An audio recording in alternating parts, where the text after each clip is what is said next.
Assalamualaikum warahmatullahi wabarakatuh. Di video kali ini saya nak kongsikan beberapa perkara yang sunat kita lakukan pada hari raya. 1. Mandi sunat hari raya. Jadi, mandi sunat hari raya merupakan perkara yang sunat kita lakukan, iaitu kita mandi sebelum kita tubik ataupun keluar untuk melakukan solat sunat hari raya. Yang kedua, pakai pakaian yang baru dan juga yang terbaik. Okey, jadi pakai pakaian yang baru dan juga yang terbaik yang ada pada kita juga merupakan perkara yang sunat kita buat pada hari raya. Jadi kalau kita tak ada pakaian baru, kita tak beli baju raya, maka kita pakailah pakaian yang terbaik yang ada pada kita. Sama ada baju raya tahun lepas ataupun pakaian yang kita beli pada bulan puasa dan sebagainya. Ikutlah. Ataupun kalau kita tak beli pada bulan Ramadan ataupun tak beli baju raya tahun lepas, kita pakailah hak mana hak ada pada kita, hak terbaik paling comel, maka kita pakai hak tu lah, sunat dah. Yang ketiga, pakai bau-bauan. Okey, jadi pakai bau-bauan ataupun wangi-wangian merupakan perkara yang sunat juga kita lakukan pada hari raya.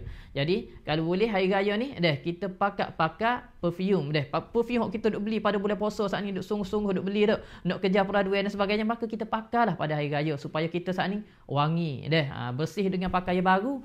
Lepas tu pula wangi, subhanallah. Yang keempat, makan sebelum solat sunat hari raya. Makan sebelum solat sunat hari raya ni hanya pada hari raya Aidilfitri sahaja. Yang kelima, bertakbir pada hari raya. Jadi bertakbir pada hari raya ni sunat. Bila kita sunat takbir hari raya ni? Iaitu bila masuknya waktu maghrib malam raya, masuknya 1 Syawal, maka sunat adalah kita bertakbir. Sunat kita takbir straight itu. Sama ada kita duduk, sama ada kita berdiri, sama ada kita nak tidur, sama ada kita ngiring, kita duduk gelepar dan sebagainya. Siapa bila sunat kita takbir saat ni?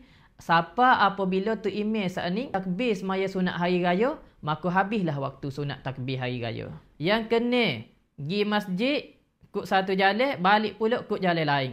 Ini juga merupakan perkara yang sunat kita lakukan pada hari raya. Sebab apa tu? Kerana bila kita pergi ke jalan A, kita boleh jumpa ramai orang. Seterusnya, kita balik ke jalan B, kita boleh jumpa dengan orang lain pula.